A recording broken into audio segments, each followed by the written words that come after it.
Imagine comigo a seguinte situação. Uma pessoa que ao longo da vida foi atacada por cães por várias vezes. O que você acha que acontece depois de uma experiência como essa? É claro, um trauma se instaura. E toda vez que essa pessoa perceba a presença de um cão, algo acontece automaticamente dentro dela. Antes mesmo de pensar, o corpo está reagindo. O sistema límbico entra em alerta. A pessoa se afasta, tenta se proteger, procura uma saída. Agora eu te pergunto, isso foi uma escolha consciente ou não? A resposta obviamente é que não, e isto foi sobrevivência, um mecanismo reativo automático. O problema é quando essa reação gera um desconforto enorme, quando o medo é tão intenso que, ainda que ela saiba que o cão está preso atrás de grades altas, sem qualquer chance real de alcançá-la, ela ainda fica apavorada. A parte lógica, racional, está ativa, indicando a essa pessoa que ela já se encontra do outro lado da rua, por exemplo, a uma distância segura, porém sem comunicação com o sistema límbico, responsável por regular as emoções e, portanto, enquanto houver contato visual com o animal, enquanto houver latido apenas, o medo continua ali, forte, desproporcional. E aqui entra um ponto importante. Imagine essa pessoa buscando ajuda e ouvindo algo do tipo: bem, fique tranquila, isso é normal. Você acha mesmo que essa é uma resposta adequada, racional? Você acha que isso não é um problema? Pois bem, esse é o momento para parar e refletir. O sistema límbico, entre outras funções, responsável por regular as emoções, deveria conseguir, mesmo sem passar pelo pensamento racional, ajustar o equilíbrio, o estado emocional à realidade da situação, especialmente quando já não exista mais risco eminente. Quando isso não acontece, a intervenção terapêutica deixa de ser uma opção e passa a ser uma necessidade. Temos que pedir ajuda. É nesse contexto que entram técnicas de reeducação emocional progressivas ou mais específicas, conforme a gravidade do caso. E aqui vale destacar a terapia cognitivo-comportamental como uma das abordagens mais indicadas. Vamos ser sinceros. Normal mesmo é sentir-se bem, equilibrado e em paz. Tudo aquilo que gera desconforto é um sinal de alerta. E ainda assim, quantas vezes você mesmo já ignorou algum desses sinais de medo, ansiedade, irritabilidade, entre outros, acreditando que com o tempo os sinais passariam? Aqui nós tomamos como exemplo o medo, mas poderia ser qualquer outro sinal. Qualquer um deles pode ser muito comum na nossa vida, mas por detrás, quando isso muito incomoda, existe sempre um trauma, e isso é comum. Provavelmente você também carrega algum tipo de trauma, em maior ou menor grau, mas preste atenção.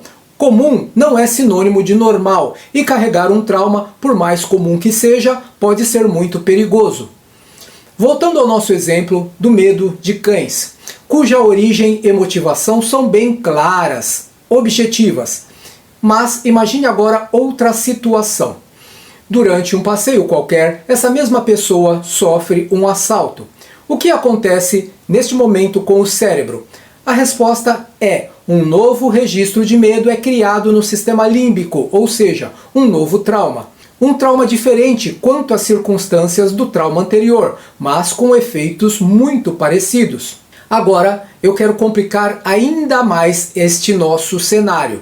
Imagine que poucas semanas depois, dentro do próprio lar, o evento se repita e essa pessoa vivencie uma nova agressão, uma agressão armada. É claro que surgirá mais um registro emocional. Um novo registro emocional é criado, semelhante aos outros, mas nunca idêntico. Baseado nestas nossas hipóteses, agora eu te pergunto, quantos alertas esse sistema límbico consegue suportar antes de entrar em colapso?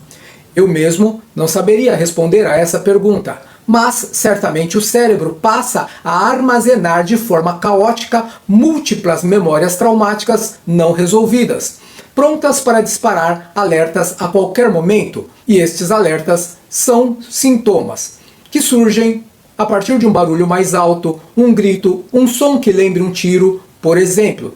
E o corpo apenas reage como se o perigo fosse real, mesmo quando não é. O que acontece então quando todos esses registros são ativados ao mesmo tempo? Confusão, ansiedade, medo sem causa aparente. Estes são apenas pequenos exemplos de sintomas comuns que não definem o trauma, tampouco sua origem. E é por isso que não podemos confundir o que é comum, sentir medo, com aquilo que não é normal, sentir medo quando não há risco iminente. Acreditar que um trauma não trará consequências futuras para a saúde mental e emocional é um erro sério, um erro grave. Pensar que é normal sentir medo sempre ao avistar um cão e que isso não afetará outras áreas da vida é, na prática, um jogo muito perigoso. Pagar para ver se é possível ou não a evolução, por exemplo, para uma síndrome do pânico. Pensar que não são necessários cuidados porque a agressão canina pode nunca acontecer é uma das perspectivas pouco racionais. Antes deveríamos refletir. Mas e se acontecer? Independentemente disso, outros traumas poderão surgir e se acumular, abrindo caminho para transtornos mais graves, como sugerimos em nosso exemplo anterior, a síndrome do pânico. A realidade pode não ser agradável de ouvir, mas talvez você precise ouvir isto hoje. A regra é bem simples. O medo é comum, permanecer no medo não é. E isso se aplica a qualquer sintoma que nos traga desconforto em vários momentos e por período prolongado. Quando o medo continua mesmo após o fim do perigo, quando a ansiedade começa a te levar ao desespero, isso indica que o sistema límbico está dissociado da atividade cortical, a parte lógica e racional do cérebro. Esses sistemas não estão se comunicando bem e, nesse ponto, a ajuda especializada não é exagero, é cuidado, é auto-amor. E sim, estou falando da necessidade de procurar terapia, um atendimento especializado. Terapia não é frescura. Existe ainda algo muito importante a considerar. Nem sempre conseguimos identificar a origem do medo. Muitos traumas se formam ainda na infância e sua manifestação poderá ocorrer em qualquer fase da vida. Por isso, se você sente medo, ansiedade, desânimo, cansaço, solidão, um vazio inexplicável sem saber exatamente por quê, isso já é motivo suficiente para buscar ajuda profissional. Mas se você ainda acha que isso é normal, que se afastar de eventos que te criam medo é o suficiente, certamente é porque você não quer abandonar essa crença. Porém, há outra perspectiva que você precisa considerar.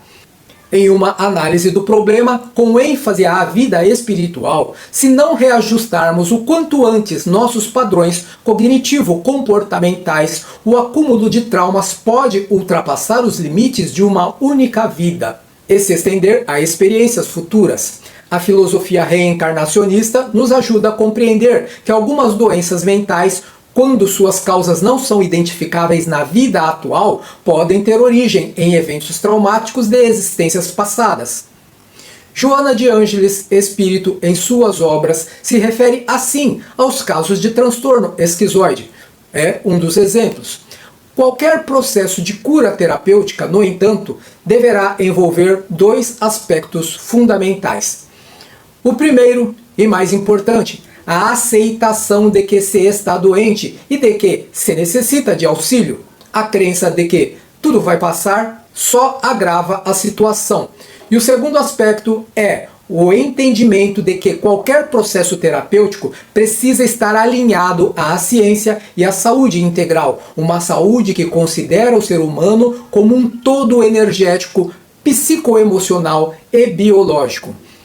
E agora eu te pergunto, só para finalizar, você tem sinais de medo, de ansiedade, irritação ou qualquer outro padrão psicoemocional ou físico que te incomoda, mas que você ainda está chamando isso de normal, então saiba que, na verdade, isso pode ser um pedido de ajuda do seu próprio corpo. Eu espero que essa reflexão tenha te ajudado e desejo que você tenha uma boa vida.